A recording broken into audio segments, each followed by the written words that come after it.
तो बच्चों इस वीडियो के अंदर हम करेंगे क्लास 10th के chapter number 8 introduction to trigonometry की एक्सरसाइज 8.1 का क्वेश्चन नंबर 11। तो क्वेश्चन नंबर 11 में हमें दिया है state whether the following are true और फॉल्स, जस्टिफाई योर आंसर। नीचे कुछ स्टेटमेंट दिए हैं, हमें चेक करके बताना है कि वो ट्रू हैं या फिर फॉल्स हैं, और जो भी हम बताएंगे ट्रू बताएंगे या फॉल्स बताएंगे उसका हम जस्टिफिकेशन भी देंगे, मतलब उसका रीजन क्या है ये भी बताना है। तो फर्स्ट वाले में हमसे कहा है the value of 10a is always less than 1। इसमें क्वेश्चन में कहा है कि 10a की अगर हम वैल्यू निकालते हैं तो वो हमेशा किससे कम आएगी, 1 से कम आएगी। ये चीज बताइए ट्रू है या फॉल्स है। तो इसको हम देखते हैं, हमें रेशो तो पता है, 10a कैसे निकालते हैं हम। देखो इसके अंदर सबसे पहले आपको जो क्वेश्चन के अंदर बताया गया है वो क्या बताया है, तो आप इसके अंदर लिखोगे कि अकॉर्डिंग टू स्टेटमेंट हमें क्वेश्चन में क्या चीज बताई है। क्वेश्चन के अंदर बताया गया है कि 10a की जो वैल्यू होगी वो हमेशा 1 से क्या होगी, कम होगी। लेस देन 1 का मतलब क्या है कि 10a जो है ये छोटा है, तो इसकी तरफ इसका जो साइन बनाया गया है ये बंद होगा और 1 की तरफ ये खुला होगा, मतलब 1 बड़ा होगा और 10a हमेशा 1 से छोटा होगा। और ये बात इसने बताई है कब होनी चाहिए, ऑलवेज होनी चाहिए, मतलब हमेशा। और 10a हम पता भी कर सकते हैं 10a क्या होता है, जो मैंने आपको शॉर्ट ट्रिक बता रखी है जिसमें हमने पढ़ रखा है पंडित बद्री प्रसाद हर हर बोले। इसके अंदर हमने देखा है कि 10 होता है यहां पर, ठीक है। तो 10 क्या होता है, परपेंडिकुलर अपॉन बेस। तो इसका मतलब हम ये कह सकते हैं कि परपेंडिकुलर अपॉन बेस जो होगा वो हमेशा लेस देन 1 होगा। क्या ये बात सत्य है, ये चीज अभी हम चेक करेंगे। तो ये बेस यहां पर डिनोमिनेटर में, इसको अगर मैं इधर भेज दूं तो ये न्यूमरेटर में चला जाएगा 1 के मल्टीप्लीकेशन में। तो ये हो जाएगा perpendicular is less than 1 into base. और 1 की मल्टीप्लाई जब बेस में करोगे तो बेस ही आएगा भाई, 1 में किसी की मल्टीप्लाई करते हैं तो वही चीज आ जाती है। तो यहां पर ये चीज दे रखी है कि perpendicular is always less than base, और ये बात कभी भी सत्य नहीं हो सकती, ये बात फॉल्स है। क्यों कि परपेंडिकुलर छोटा भी हो सकता है और बड़ा भी हो सकता है। जैसे एग्जांपल के तौर पे मैं आपको दो ट्राइंगल बना के दिखाता हूं, उसमें हम पहचान करेंगे कि ट्राइंगल के अंदर परपेंडिकुलर छोटा भी हो सकता है और बड़ा भी हो सकता है। इसीलिए इसने ये जो वर्ड दिया है ना ऑलवेज, इसकी वजह से हम कहेंगे कि ये क्या है, फॉल्स है। तो दो ट्राइंगल देखते हैं। जैसे मान लीजिए एक ट्राइंगल हमने बनाया ये वाला, इस ट्राइंगल के अंदर मान लीजिए यहां पर आपका एंगल है, जिस एंगल के बारे में बात हो रही है यहां पर ए वाला पॉइंट, ये हो गया बी पॉइंट, और ये मान लीजिए सी पॉइंट हो गया। यहां पर 90 डिग्री है और 90 डिग्री के सामने वाली जो साइड है जिसको हम क्या कहते हैं, हाइपोटेनियस। हाइपोटेनियस मैंने कितनी मान ली, 5 मान ली। ये है हमारा बेस, बेस को मैंने कितना मान लिया है, बेस मान लेता हूं मैं, चलो 3 है। और परपेंडिकुलर जो है, परपेंडिकुलर मैंने कितना मान लिया, 4। तो यहां पर आप देख सकते हो कि जब ये हम राइट ट्राइंगल ड्रॉ करते हैं तो इस राइट ट्राइंगल के अंदर बेस कितना है, 3, और परपेंडिकुलर कितना है, 4, मतलब यहां पर तो बेस छोटा है, ठीक है। क्योंकि हमारे पास जो राइट ट्राइंगल होता है उसके अंदर बस हाइपोटेनस के बारे में तो हमें पता होता है कि हाइपोटेनस लॉन्गेस्ट साइड होती है। बेस और परपेंडिकुलर में से तो कोई सा भी ऐसा हो सकता है, कोई सा भी छोटा हो कोई सा भी बड़ा हो। जैसे अगर मान लीजिए इसी ट्राइंगल को दोबारा से बनाया जाए और इस बार यहां पर जो ए पॉइंट है, ये बी पॉइंट है, ये सी पॉइंट है, इसके सामने हाइपोटेनियस कितनी है, 5। बेस हो सकता है कितना हो, इस बार बेस हो जाए 4 हो, और परपेंडिकुलर कितना हो, परपेंडिकुलर 3 हो।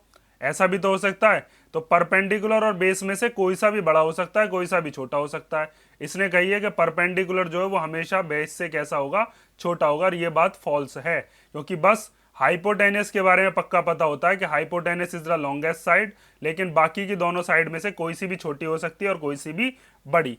तो अब इस बात को आप लिखोगे स्टेटमेंट में, ये चीज जो मैंने बताई है तो रफ की है, ठीक है। अब इसको स्टेटमेंट को लिखोगे कैसे, क्योंकि यहां पर आपको अपने आंसर का जस्टिफिकेशन भी देना है। यहां पर पूछा है ना जस्टिफाई योर आंसर, तो यहां पर आप लिखोगे इट इज नॉट नेसेसरी, ये जरूरी नहीं है, that perpendicular is always less than base.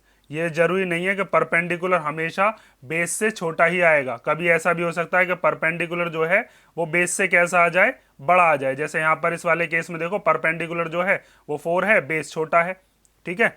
तो इसका मतलब हम कह सकते हैं सो द वैल्यू ऑफ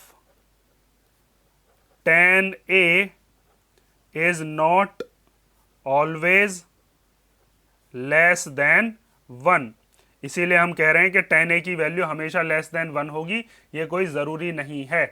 बात समझ में आई? ये हो गया आपका फर्स्ट वाला पार्ट। अब हम देखते हैं इसका सेकंड पार्ट।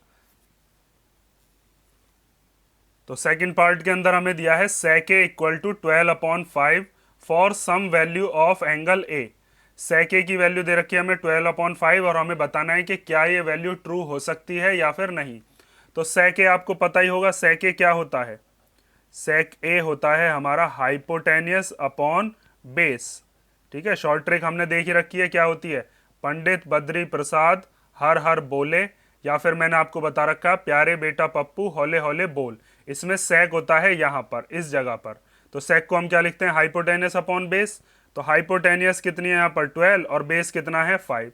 तो यहाँ पर हाइपोटेनियस बड़ी बताई है, बेस छोटा बताया। हो सकता है बिल्कुल ऐसा, क्योंकि राइट ट्राइंगल के अंदर जब हम हाइपोटेनियस को देखते हैं तो हाइपोटेनियस सबसे लॉन्गेस्ट साइड ही होनी चाहिए, और यहाँ पर बेस से तो बड़ी ही है। परपेंडिकुलर का तो चलो हमें पता नहीं है, लेकिन अगर मान लीजिए कोई ट्राइंगल है आपके सामने और यहाँ पर ए पॉइंट है, ये बी पॉइंट है, और मान लीजिए ये सी पॉइंट है, तो यहाँ 90 डिग्री है। यहाँ ए से ये जो लगा हुआ बेस है, मान लीजिए ये 5 है, और 90 डिग्री के जो सामने वाली साइड है ये कितनी है? 12। तो यहाँ पर हाइपोटेनियस लॉन्गेस्ट साइड होनी चाहिए, तो बेस से तो बड़ी है ही ना। हमें जितनी इंफॉर्मेशन दे रखी है उसके हिसाब से अगर हम देखें तो हाइपोटेनियस लॉन्गेस्ट होनी चाहिए, और हाइपोटेनियस बेस से तो बड़ी है ही। तो यहाँ पर आप लिखोगे इस बात को कि yes it is true because hypotenuse is greater than the base. Greater than the base. ठीक है, और इसके अंदर हमें यही चीज बताई गई थी कि हाइपोटेनियस 12 है, बेस 5 है, तो इसका मतलब हाइपोटेनियस बड़ी हो गई और बेस छोटा हो गया, जो कि हो सकता है। अब हम देखते हैं इसका थर्ड वाला पार्ट। तो थर्ड पार्ट में हमें दिया है cos a is the abbreviation used for cosecant of angle a। क्या cos a हम शॉर्ट फॉर्म में लिखते हैं कोसिकेंट ऑफ एंगल a को? तो ये बात तो फॉल्स है, क्योंकि अगर आपने इंट्रोडक्शन को ध्यान से देखा होगा तो वहां पर मैंने आपको इंट्रोडक्शन में एब्रिविएशन और फुल फॉर्म और शॉर्ट फॉर्म सब चीज बताई थी। तो देखो यहाँ पर cos a किसका एब्रिविएशन है? वो है कोसाइन ऑफ एंगल a का। और ये जो कोसिकेंट ऑफ एंगल a दिया है, कोसिकेंट का तो कॉसेक होता है।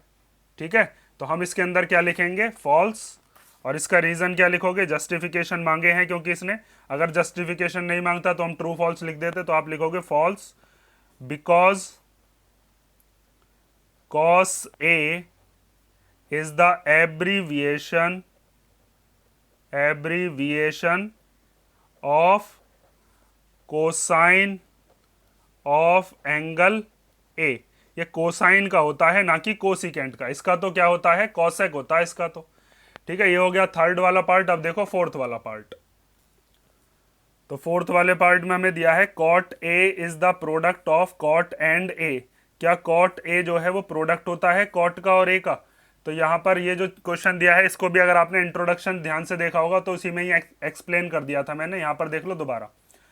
असल में ये जो कॉट ए होता है ना, ये कॉट और ए का प्रोडक्ट नहीं है, क्योंकि असल में ये जो कॉट दे रखा है इसका अकेले का कोई मीनिंग ही नहीं होता। जब तक इसके आगे कोई एंगल नहीं लगेगा, एंगल कुछ भी हो सकता है, A B C D X Y Z कुछ भी हो, या फिर थीटा कोई ग्रीक लेटर ही क्यों ना दे रखा हो, तब तक इसका कोई मीनिंग नहीं होगा, जब तक इसके आगे कोई क्या नहीं लग जाए? एंगल नहीं लग जाए।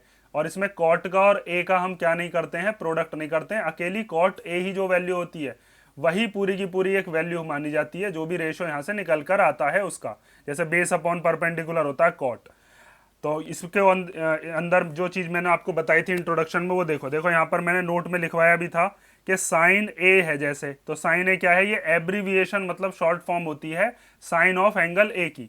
तो ऐसे ही कॉट ए जो है ये किसकी शॉर्ट फॉर्म है? ये को टेंजेंट ऑफ एंगल ए की शॉर्ट फॉर्म है। साइन ए प्रोडक्ट नहीं होता साइन का और ए का। ऐसे यहाँ पर आप कह सकते हो कॉट ए जो है ये प्रोडक्ट नहीं होता कॉट और ए का। असल में जब हम साइन को सेपरेट कर देंगे एंगल ए से तो उसका कोई मीनिंग नहीं होगा। ऐसे ही अगर इस कॉट ए में से आपने ए हटा दिया और अकेला बस आपने कॉट देखा तो कॉट का कोई भी मीनिंग होता ही नहीं है। ठीक है, तो इस बात को आप लिखोगे कैसे? इस बात को हम ऐसे लिखेंगे कि cot a is not the product of cot and a because if cot is separated, अगर हमने कॉट को सेपरेट कर दिया from a, then it has no meaning, then it has no meaning, फिर ये मीनिंगलेस हो जाएगा। अगर अकेला बस कॉट लिखा हुआ है इसका कोई मीनिंग नहीं है जब तक इसके आगे क्या नहीं लग जाए, कोई एंगल नहीं लग जाएगा। और कॉट ए क्या है असल में, cot a is the abbreviation of cotangent of angle a. ठीक है, ये चीज आप इसको जस्टिफिकेशन में लिख दोगे जो मैंने यहां पर लिख कर दिखाई है। अब देखते हैं इसका हम फिफ्थ वाला पार्ट। इसके अंदर हमें दिया है sine theta equal to 4/3 for some angle theta. क्या थीटा एंगल अगर हम कोई ले लें किसी ट्राइंगल में तो साइन थीटा की वैल्यू 4/3 हो सकती है या फिर नहीं। तो देखते हैं इसको भी। इसके अंदर सबसे पहले क्या है, एक थीटा एंगल बना लेते हैं किसी ट्राइंगल के अंदर। जैसे मान लीजिए एक हमने ट्राइंगल ड्रॉ किया और उस ट्राइंगल के अंदर हमने एक एंगल ले लिया, कौन सा, थीटा, जिसके रेफरेंस में हम बात कर रहे हैं। तो इस थीटा एंगल के जो सामने वाली साइड है उसको हम क्या कहेंगे, उसको हम कहेंगे परपेंडिकुलर। ठीक है, जो इससे लगी हुई जो साइड होती है, जो नीचे वाला होता है, इसको हम क्या कह देते हैं यहाँ पर बेस। और 90 डिग्री के जो सामने वाली साइड होती है उसको क्या कह देते हैं हम, हाइपोटेनियस। ठीक है, इतना तो आपको पता ही है। अब साइन थीटा होता क्या है, तो साइन थीटा होता है हमारा परपेंडिकुलर अपॉन हाइपोटेनियस। ये चीज़ हम पढ़ के आ चुके हैं, पूरी एक्सरसाइज में यही चीज़ें आपने पढ़ी हैं। साइन थीटा इक्वल टू हो गया परपेंडिकुलर अपॉन हाइपोटेनियस, ये होता है ना यहाँ पर, sine theta equal to perpendicular upon hypotenuse. और साइन थीटा की वैल्यू हमें दे भी रखी है, कितनी है, 4/3। यहाँ से हम क्या लिख सकते हैं, 4/3। तो इसका मतलब ये है कि परपेंडिकुलर कितना हो गया, परपेंडिकुलर हो गया 4 और हाइपोटेनियस हो गई 3। अब आप ही देखकर बताइए क्या ऐसा पॉसिबल है कि परपेंडिकुलर बड़ा हो जाए और हाइपोटेनियस छोटी हो जाए। मैंने आपको कितनी बार बताया है, जो हमने इंट्रोडक्शन किया था, इंट्रोडक्शन के अंदर भी हमने यही चीज पढ़ी थी कि जो हाइपोटेनियस होती है वो लॉन्गेस्ट साइड होती है किसी भी राइट ट्राइंगल की। यहाँ पर तो हाइपोटेनियस छोटी दे दी इसने, तो क्या ये बात ट्रू होगी या फॉल्स होगी। अब तो सिंपल बात है, यहाँ पर आप लिख सकते हो ये बात जो है ये हो जाएगी फॉल्स। इसका रीजन क्या है, इसका रीजन ये है कि hypotenuse is never smaller than the perpendicular. ये परपेंडिकुलर से कभी भी छोटी नहीं हो सकती, बेस से भी छोटी नहीं हो सकती। हाइपोटेनस तो लॉन्गेस्ट साइड होती है। ठीक है, ये हो गया इसका जस्टिफिकेशन। या फिर इसके जस्टिफिकेशन को आप मैथमेटिकली भी लिख कर दिखा सकते हो। देखो एक मेथड तो ये है, अगर आप ये वाला कर जाओगे तो भी फुल मार्क्स मिलेंगे। एक जस्टिफिकेशन और बताता हूं मैं इसी का, मैथमेटिकली हम इस चीज को कैसे शो कर सकते हैं। देखो अगर जैसे साइन थीटा, ये सेकेंड मेथड है, अगर साइन थीटा कितना दे रखा है हमें, 4/3, तो 4/3 का मतलब क्या है कि हम जब इसको सॉल्व करेंगे 3 से 4 को डिवाइड करोगे तो ये आएगा 1.33 समथिंग। तो इसका मतलब ये हो गया कि साइन थीटा की जो वैल्यू है वो 1 से बड़ी आई है। भाई 1.33 1 से बड़ा ही होता है ना। और साइन थीटा होता है क्या, परपेंडिकुलर अपॉन हाइपोटेनियस। तो हम लिख सकते हैं it is perpendicular upon hypotenuse. ठीक है, और फिर ये वाला साइन ग्रेटर देन 1, ये यहाँ से डिनोमिनेटर से इधर भेज दो इसके मल्टीप्लीकेशन में, तो आप यहाँ पर लिख सकते हो कि perpendicular is greater than hypotenuse. तो यहाँ पर हमने मैथमेटिकली भी ये बात प्रूव करके दिखा दी। तो यहाँ पर आपको दिख रहा है कि परपेंडिकुलर हाइपोटेनियस से बड़ा दे रखा है, तो आप इसके अंदर क्या लिखोगे, ये बात तो बिल्कुल फॉल्स हो गई, क्योंकि किसी भी राइट ट्राइंगल के अंदर हाइपोटेनियस तो लॉन्गेस्ट साइड होती है। अब लास्ट में क्या लिखेंगे कि hypotenuse is never smaller than the perpendicular, ठीक है। तो इसमें से कोई सा भी मेथड आप अपना सकते हो, चाहो तो इस वाली बात को लिखे आना। इसमें सिंपल बता दिया गया है कि हाइपोटेनियस कभी भी परपेंडिकुलर से बड़ी छोटी नहीं हो सकती, और इसी चीज को हमने मैथमेटिकली यहाँ पर सॉल्व करके दिखा दिया। आप चाहो तो इसे भी कर सकते हो, दोनों ही मेथड सही हैं। तो ये हो गया आपका क्वेश्चन नंबर 11 के जो पांचों पार्ट दे रखे थे, हर किसी में हमने जस्टिफिकेशन देख लिया। इसमें अगर कोई डाउट हो किसी भी पार्ट में तो आप कमेंट करके पूछ लेना, और नेक्स्ट वीडियो से हम देखेंगे जो नेक्स्ट है इसके अंदर क्या है, शायद 8.2 का इंट्रोडक्शन करेंगे पहले, फिर उसके एग्जांपल्स, फिर उसकी एक्सरसाइज करेंगे। इसमें कोई डाउट हो तो कमेंट करके पूछ लेना।